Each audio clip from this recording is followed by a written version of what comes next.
Hello, this is Roger Martin from Billings, Montana, and there's so much that we have yet to learn and do. This guy talks about using a special supplement to help with prostate cancer and actually prevent it before it starts, which is a good idea. Here goes. Any of the solvents that some of the other companies use, which can degrade.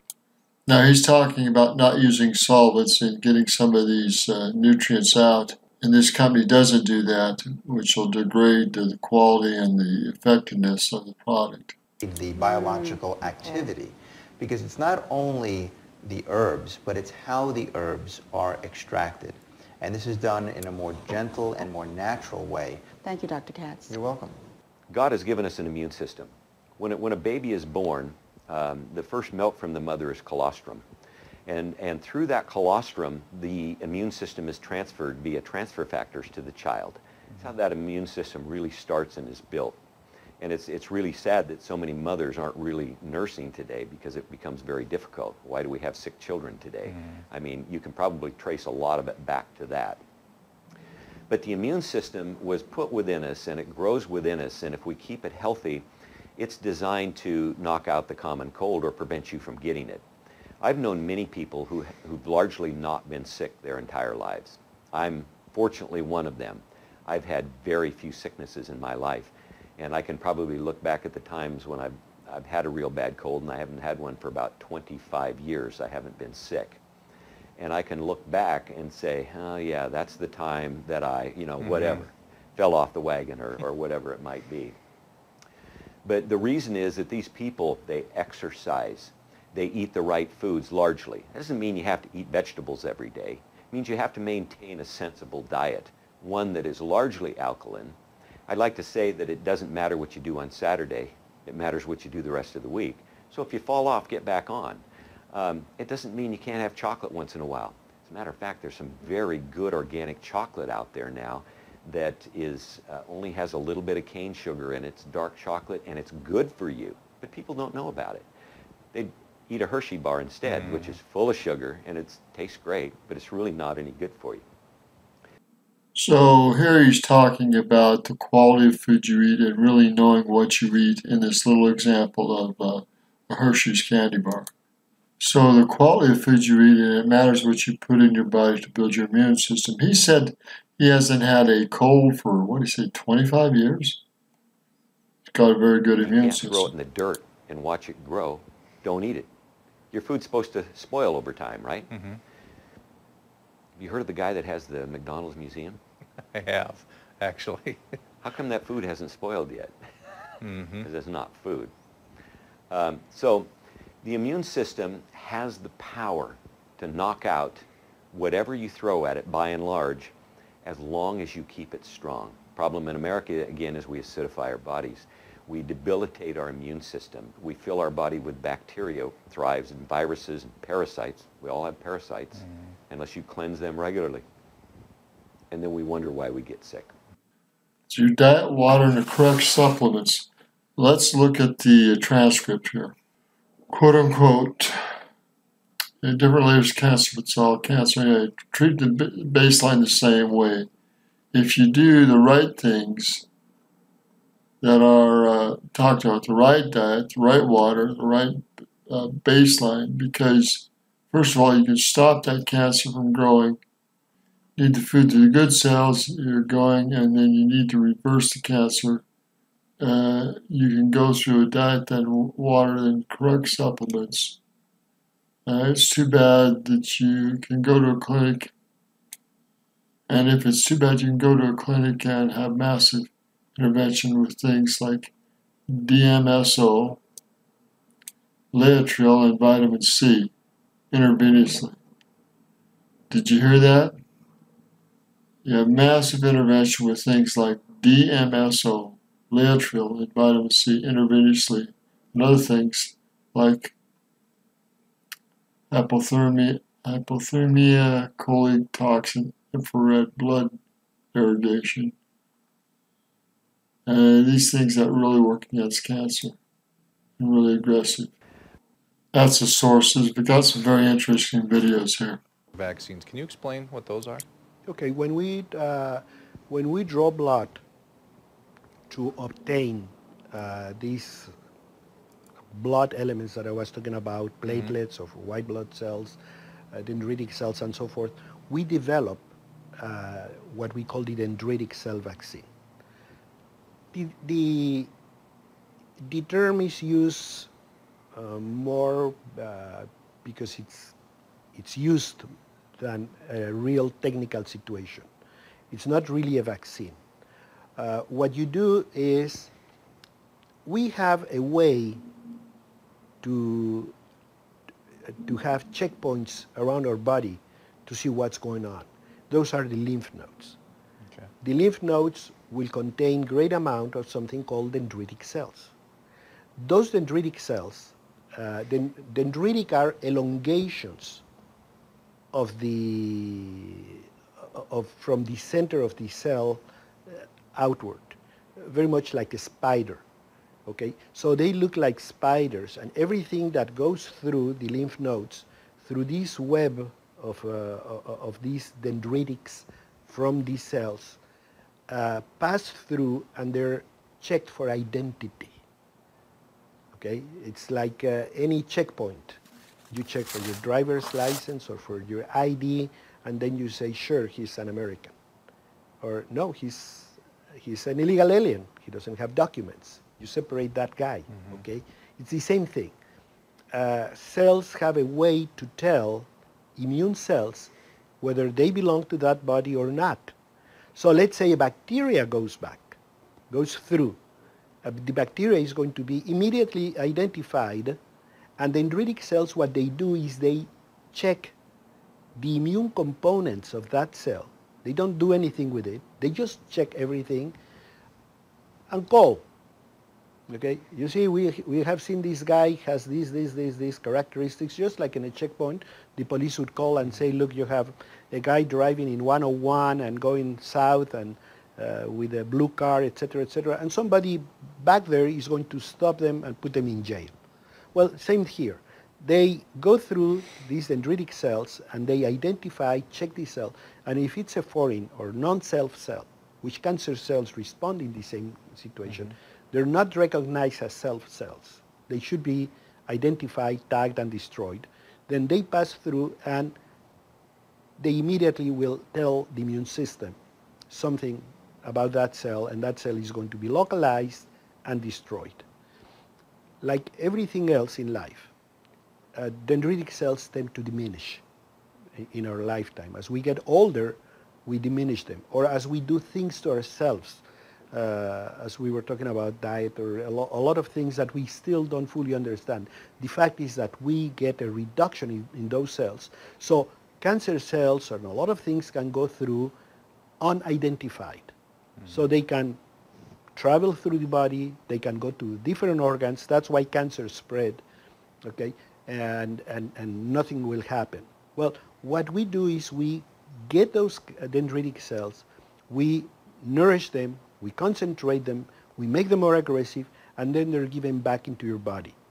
Now, when they're given back into your body, they will locate in the lymph nodes, so you reestablish that web of surveillance, which is very important to keep you cancer-free or keep the cancer from spreading to different organs. Now, out of that product that we get, we prepare little vials with small amounts of fluid that contains dendritic cells. So when you go home, you keep injecting them. And really the term vaccine is really colloquial because it looks like an allergy vaccine. So you inject little amounts of these cells every so often. So you keep repopulating these cells into your body weeks after you leave the hospital. That's the dendritic cell vaccine, and that's what you are trying to obtain with as a result with this product. Well, they're getting really good at doing some of the stuff that's great, and this is why we need to go to specialized clinics and have the technical skill to do that, to create these cells, to give yourself injections, and help your body do its job. Incredible stuff. All right, I don't know if this is this gal's name. It may be. And I fired him. So my second oncologist had been given the word by the HMO, and he was a little more polite. And after a year, you know, I was having tests every 3 months and annual PET scans. And so when he looked at my annual PET, he said, wow, he said, you know, the brain lesions are almost gone. Your lung tumors are almost gone. Your breast tumor is almost gone. Your lymph node tumors are gone. And I said, yeah, I've been doing all this work. And he said, well, you know, it's probably spontaneous remission. I said, I think spontaneous remission is spontaneous. Yeah. I said, this was a lot of work. And I said, I showed him all my scans. So every time I had one of those treatments down in Mexico, I had a scan. So I showed him my scans. I showed him the tumors reducing. So he just wouldn't believe it. You know, he said, well, it's probably, you know, just your body reacting. It's a phenomenon that happens sometimes where the immune system will kick in and, you know, just for a while, and then you go back down again. And I said, well, let's keep watching. Mm-hmm. So. How frustrating is that to get that sort of feedback from people that are supposed to be on your side and helping you, and then they treat you that way? And from what I hear, it's still the same. When you get diagnosed, we got to have surgery tomorrow or next week or next Tuesday, something like that. How frustrating is it to hear that still happens so much, and this is 15 years later? You know, it's no longer frustrating. I understand them. That's their job. They go to school for that. They do their medical school, their internship. They put a lot of money in it. You know, they live a very good life. They get paid very well, and it's the way things are. That's just what they do. They go to work and they come home, and that's what they do. I get it. And I think it's very unfortunate because a lot of people are so scared, and the doctor is God. You know, it's to us in this society. It takes a lot of time. The doctor is God. You got that right. They do get paid well, and they do have their own training, but they can be limited in their understanding and application. No two ways And about a lot it. of experience to learn that they're just human. And they know what they know what they learned in school, and they stop there, the standard conventional doctor. You know, the alternative doctor, the things that I like about them is they do the same schooling, they do the same internships, but they're curious. So they're like... The alternative doctor keeps learning, keeps growing, they're curious. They'll do different they keep things. looking. So I'm just frustrated that the public doesn't understand. I'm not frustrated with them. They're just doing what they know. And so that's my job. That's what when I survived, I'd made a deal with God that night. I said, okay, remember, if I live, I have things to help others. And so that's been my mission. And the way I'm helping others, I hope, is raising awareness and education, doing education, letting them know all the options that are out there. There's so many, and they're not all good. So we're going to have to edit this, but look at this. This best answers for cancer. There is the website for that. Best Answer for Cancer Foundation. Home patients find a physician, physicians. Money seems and to when go. you say research, it is fraudulent animal experimentation, which they know doesn't work. So they come up with drugs. Yes, drugs that don't work because drugs don't heal. Drugs can only suppress symptoms. That's their job, suppressing symptoms. They know that. But people in this country love drugs. They want immediate help, immediate suppression of symptoms causes other problems, you know. So yeah, they don't push for a plant-based diet, cleaning up the environment, prevention, warning people about what has cancer-causing ingredients in them. Just the opposite. They'll go into business like Komen with products that have cancer-causing ingredients in them, like Yoplait that had bovine growth hormone, which was associated with breast cancer, or perfumes or other things that they'll pink wash. That means they put their little ribbon on it that they know has chemicals in there that cause breast cancer. They won't push. Gosh, the Cancer Society didn't even want to admit that smoking caused cancer. They fought that until it became so obvious that, you know, they had to jump on the bandwagon of that one. But in many instances, they will refuse to admit that the environment causes cancer, or if you go down history, down the line, in so many cases, they have fought against organizations and government agencies that say this causes cancer. Oh, no, no, no. Black hair dye that causes cancer. No, no, no, no, no. They didn't want to go along with that because they're part of the petrochemical pharmaceutical industry that produces the chemicals, the hair dyes, the perfumes, the cosmetics that have parabens. Parabens cause cancer. No, no, no, no, no. They didn't want to admit that either because that's a part of the petrochemical pharmaceutical industry, and they're all wrapped up together in so many ways. These chemical companies are on their board of directors, and they have conflicting interests. It's really amazing once you start reading all this. And we do have disease organization information cards with just facts on them, and people who read them are amazed, especially Komen. And we hand those out at the Komen races, and people read them and go, wow, is this true? And we always say, don't believe us. Look it up for yourself. Yes, this is true. They're in bed with Monsanto and DuPont and AstraZeneca and Ford Motor Company and Chevron is one of their sponsors. Does that make any sense? Oh, but it's so funny. What we think is really funny. Of course, people who have cancer should not have sugar. Right. People should not have sugar. Sugar loves cancer and vice versa. So in these tents, after the Komen run, I don't know if you've seen it, they've got donuts, piles of donuts, and there's McDonald's there and all these other, and we're like, okay, this is, you know, supposedly to find a cure to cancer, so what are all these unhealthy organizations doing here? And piles of donuts? And we'll ask them, do you know what you're eating here? This is sugar. This causes cancer. They're oblivious because Komen doesn't talk about prevention. Why should they?